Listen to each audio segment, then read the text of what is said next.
Selamat siang.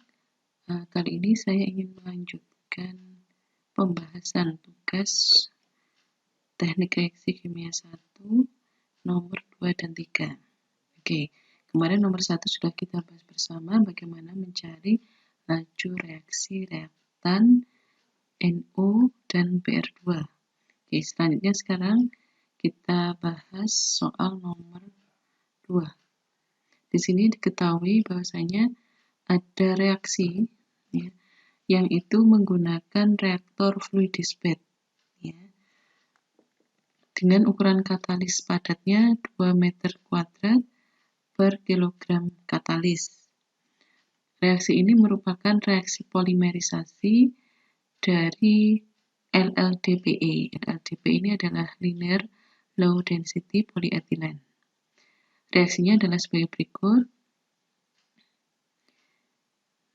Oke, jika total katalis yang digunakan adalah 50 kg dan jumlah produk yang dihasilkan adalah 1200 kg per jam dengan spesifikasi derajat polimerisasi. Nah, derajat polimerisasi atau dP ini kalau direaksi itu disimbolkan dengan huruf N ya. Derajat polimerisasi dari LLDPE di sini adalah 1000. Ya, berarti N-nya sama dengan 1000. Penyelesaian untuk soal ini adalah kita diminta mencari laju terbentuknya produk berdasarkan luas permukaan katalis ya. Jadi kalau kemarin kita bahas terkait laju reaksi ya. Oke, kita bisa buka materi yang di pengantar reaksi kimia.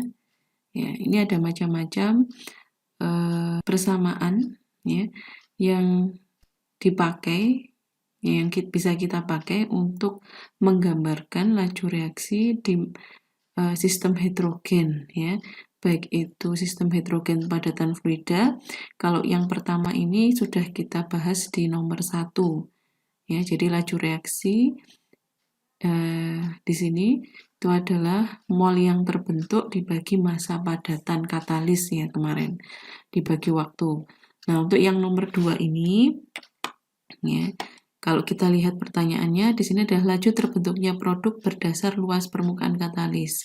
Berarti kita pakai yang poin B ini. Jadi mol yang terbentuk ya dibagi dengan luas permukaan dibagi waktu. Jadi nanti yang kita pakai ini. Ya. Nah, untuk mencari mol produk kita harus mencari berat molekulnya, BM atau MR-nya. Ya, jadi kalau rumusnya mol itu kan massa dibagi MR. Nah, massanya sudah diketahui ya. Massa dari produk ya sekitar 1200 kg. MR-nya ini yang kemudian kita cari, MR-nya produk ya, itu sama dengan MR atau BM, itu sama dengan BM, itu sebanyak 28, itu dari C ya. C itu ada 2, jadi 12 kali 2 hanya ada 4, jadi 1 kali 4. Nah, ini ditambah dengan ini akan menghasilkan 28. Ya, 28 ini dikalikan dengan, jadi MW monomernya 28 dikalikan dengan 1000. Ya. Kemudian yang ini jadi mol sama dengan massa 1200. Yang ini ya, kilogram per jam dibagi dengan MR-nya, jadi dikali 1/28.000. Nah, ini gram per gram mol. Nah,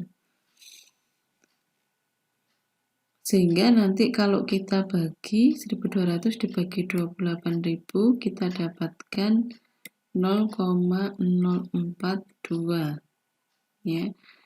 Nah, karena ini kilogram jadi gramolnya ini nanti menjadi kilomol per jam. Nah, sudah kita dapatkan molnya produk.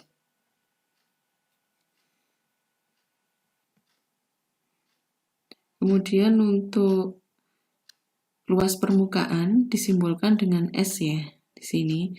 Nah, bisa dicek di sini. Nah, S ini adalah luas permukaan.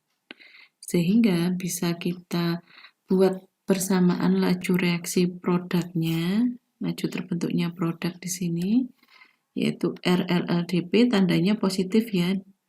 Di sini positif nilainya karena dia produk. Kalau negatif berarti dia reaktan ya. Tadi rumusnya 1/S seperti ini ya, dN per dt, sehingga nanti di sini 1/S dN-nya itu molnya LLDP dibagi waktu. Nah, nanti bisa kalian tulis di sini tadi hasilnya 0 ini molnya ya 0,042857. Ini molnya LLDP, kilomol per jam. Oke, kita bagi dengan luas permukaan. Tadi di soal diketahui untuk luas permukaan katalisnya.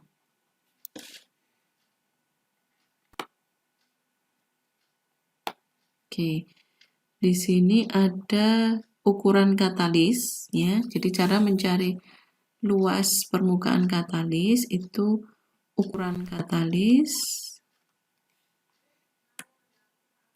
kita kalikan dengan massa katalis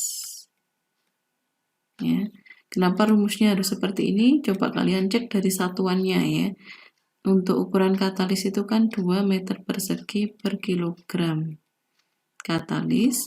Kalau kita kalikan dengan masanya yang 50 kg, nanti kalian dapatkan, ini dicoret ya, kilogram sama kilogram, kalian dapatkan 100 meter persegi ya, sehingga didapatkan luas permukaan katalisnya adalah 100 meter persegi. Nah, ini. Oke, ketika sudah mendapatkan luas permukaan katalis, ini kita masukkan ke sini ya, karena rumusnya 1/S meter persegi. Ya, kemudian nanti kita dapatkan hasilnya 0,000 ya, 42. Nah, kemudian dibulatkan jadi 9 kilomol ya per meter persegi kali jam di sini. Oke, seperti ini. Ya, insya Allah mudah ya untuk mengerjakan yang nomor 2, laju reaksi terbentuknya produk. Kita lanjutkan ke nomor 3. Oke, untuk nomor 3 ini merupakan reaksi pembuatan NH3. NH3 di sini adalah amoniak ya. Pada proses Haber-Bosch melibatkan nitrogen sama hidrogen. Jadi ini fasenya gas. Jadi sistemnya homogen ya. Jadi fasenya sama-sama gas. Kemudian Fe3O4 sebagai katalis. Ya. Reaktannya N2H2, produknya NH3, katalisnya Fe3O4 ya. Reaksi ini merupakan reaksi fase gas di mana hanya sekitar 15% mol N2 terkonversi menjadi NH3. Jadi kecil sekali ya konversinya. Konversi. Nah, ini nanti kalian pelajari waktu asas teknik kimia ya. Apa itu konversi? Konversinya N2 itu cuma 15%. Kalau reaksinya bagus ya, namanya reaksi sempurna, itu konversinya 100%. Tapi karena ini hanya tidak sempurna ya, jadi yang terkonversi hanya 15%-nya, sedikit sekali. Nah, kemudian jika dihasilkan NH3 dengan laju alir 350 kg per jam, jadi ininya nanti produknya ini punya laju alirnya, keluarnya itu nanti sekian ya. Volume reaktor yang digunakan, jadi karena ini kita namanya reaksi, pasti prosesnya berlangsung di dalam alat reaktor. Jadi alat reaktor itu memiliki volume 10 meter kubik. Nah, kemudian volume reaktor ya. Kemudian tentukan laju reaksi N2 dan NH3. Jadi laju reaksinya reaktan, jadi minus nanti. Berdasar volume. Nah, ini kalian cek gimana rumusnya laju reaksi berdasar volume. Kalau yang nomor 2 tadi, laju reaksi berdasarkan luas permukaan. Ya, ini berdasar luas permukaan, rumusnya kita pakai yang poin B. Yang ini, ya, kalau kita lihat di pengantar reaksi, nah kita pakai poin B. Nah, kalau disuruh mencari laju reaksi, ya, reaktan atau produk berdasarkan volume reaktor, berarti kalian pakai poin D ini. Jadi pakai rumus yang ini. Seper dN per volume reaktor per dt. Ya ini ya. Oke. Kita lihat untuk yang nomor 3 pakai berdasar volume reaktor. Nah, kemudian selain itu berapa jumlah N2 ya, nitrogen dalam bahan masuk jika nitrogen dan hidrogen berada dalam keadaan stoikiometri. Stoikiometri itu persamaan reaksinya itu setara nilainya. Ya, bisa dikatakan stoikiometri. Oke. Kita coba selesaikan. Jadi kita tulis dulu ya komponennya apa saja, dan nitrogen, hidrogen ya, dan NH3. Berarti ini kalian juga perlu kesetimbangan reaksi ya. Jadi kalian bikin kesetimbangan reaksi di sini ada N2 plus H2 menjadi NH3. Nah, ini harus stoikiometri. Stoikiometri itu maksudnya kalau N di kiri ada 2, maka di kanan juga harus 2. Berarti ini kita kasih 2. H di kiri ada 2, di kanan ada 6. 3 kali 2 ya. Nah, berarti di sini juga harus 6. Nah, seperti ini. Nah, ini baru yang dinamakan stoikiometri. Oke, kalau sudah setara atau stoikiometri, baru kita buat kesetimbangan reaksinya. Jadi awal itu yang fit ini ya, kemudian yang bereaksi, nah kemudian produk atau sisa.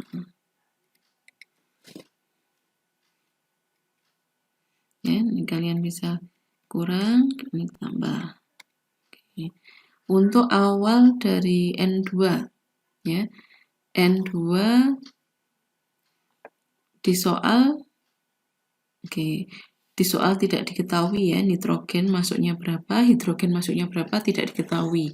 Jadi yang diketahui adalah produknya NH3 350 kg per jam ya. Sehingga kita harus mencari kesetimbangan reaksinya ini dari produk dari NH3 ya. 350 kg per jam ya. Nih. Nah, ini kita harus rubah dalam bentuk mol. Jadi kalau masuk reaksi itu harus satuannya dalam satuan mol, tidak boleh satuan massa. Jadi kita rubah dulu 350 kg ini ke dalam mol. NH3 kita cari MR-nya. Seperti tadi, untuk mencari mol, massa dibagi BM atau MR. MR-nya NH3 ya. N itu 14, H itu 3. H itu 1 ya.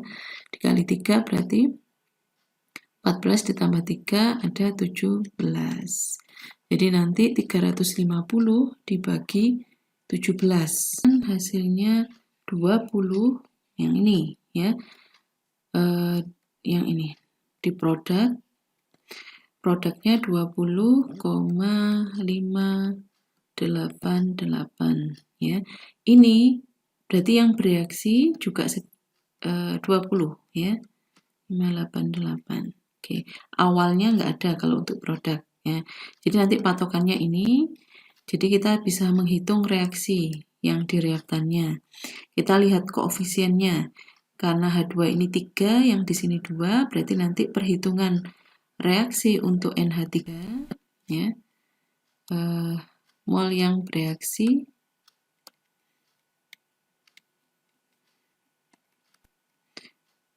di H2 ya, karena hanya kan tadi 3, sedangkan di produknya itu 2, jadi kali 20, nih ya, jadi 3 dibagi 2 ya. Nah, nanti dikali 20,588. Nah, sedangkan mol yang bereaksi di N2, kita lihat ininya. Nah, ini koefisiennya 1, jadi 1/2. Boleh kita tulis di sini biar N2 plus 3H2 menjadi 2NH3. Nah, ini akan koefisiennya 1 dibagi 2, jadinya 1/2. Oke, nanti kita dapatkan yang ini yang 30, yang ini yang 10 ya. Jadi kalian cek N2-nya yang 10, H2-nya yang 30. Nah, ini 10,29. Nah, ini kalau sudah kita masukkan ke tabelnya ini, ya ini yang bereaksi. Nah, boleh kita tulis juga di sini, jadinya ini min 10,29, yang di sini min 30, karena reaktan itu pasti berkurang. Ya. Kemudian awalnya, nah, untuk mencari awalnya kita lihat dari konversi N2 15%. Nah, karena yang bereaksi itu dari N2 itu sebesar 10,29, ini itu konversi dari N2 yang sebesar 15%. Nah, bisa kita masukkan ke dalam rumus konversi N2 itu adalah banyaknya mol N2 yang bereaksi dibagi mol N2 awal dikali 100%. Nah, ini 15%, mol N2 yang bereaksinya 10,29 dibagi mol N2 awal. Nah, ini bisa kita cari mol N2 awalnya ya. 15 dibagi 100 itu 0,15 kali mol N2 awal sama dengan 10,29. Dan nanti untuk mol N2 awalnya kita dapatkan 10,29 dibagi 0,15 ya. Ya. Nanti kita dapatkan hasil 68,6. Jadi seperti yang ada di tabel ini. Ya. Ini hasilnya 68,62. Ya.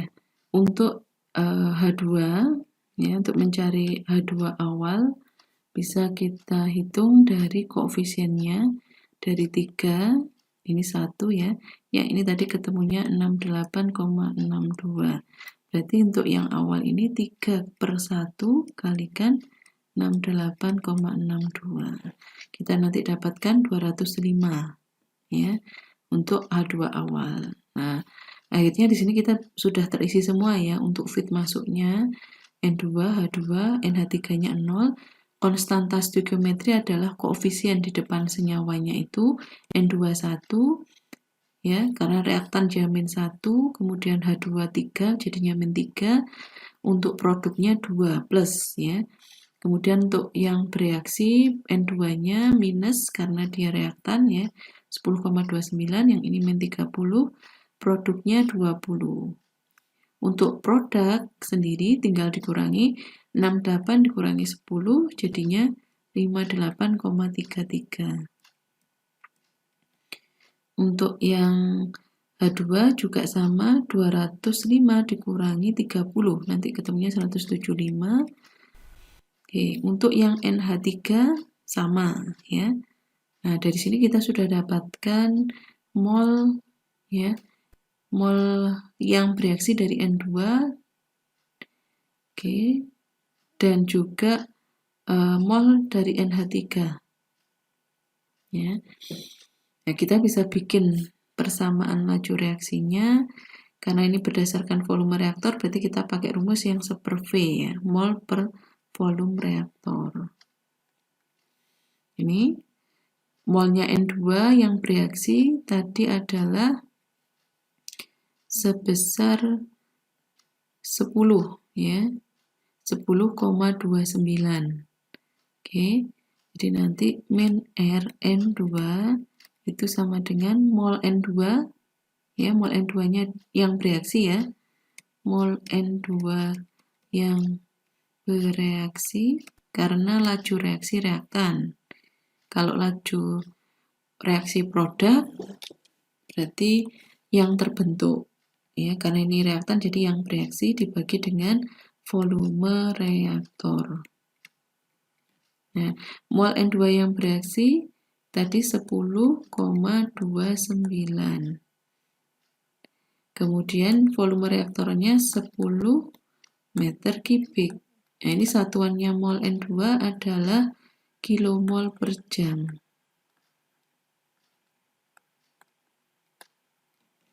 Ya.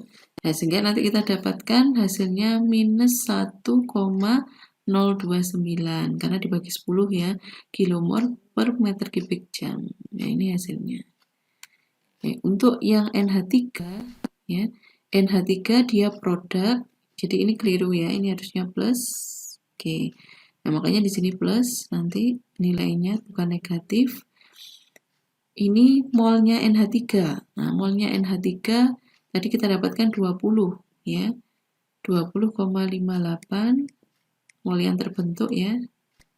Dibagi dengan 10 karena volume reaktornya 10 meter kubik ya. Ini satuannya kilomol per jam. Nah, sehingga kita dapatkan 2,0588. Oke. Untuk laju reaksi reaktan dan produk sudah kita dapatkan. Nah, kemudian pertanyaan yang berikutnya tadi jumlah N2 dalam fit. Nah, ini kita sudah dapatkan juga 68. Kemudian sudah ya, H2 sudah kita dapatkan juga. Jadi terjawab sudah semua pertanyaan yang ada di nomor 3 ini. Oke, jika ada yang masih belum jelas atau masih ingin bertanya lagi, silakan ya. Kita akan bertemu lagi di pertemuan hari Senin ya. Oke, sampai di sini. Terima kasih, semoga bermanfaat.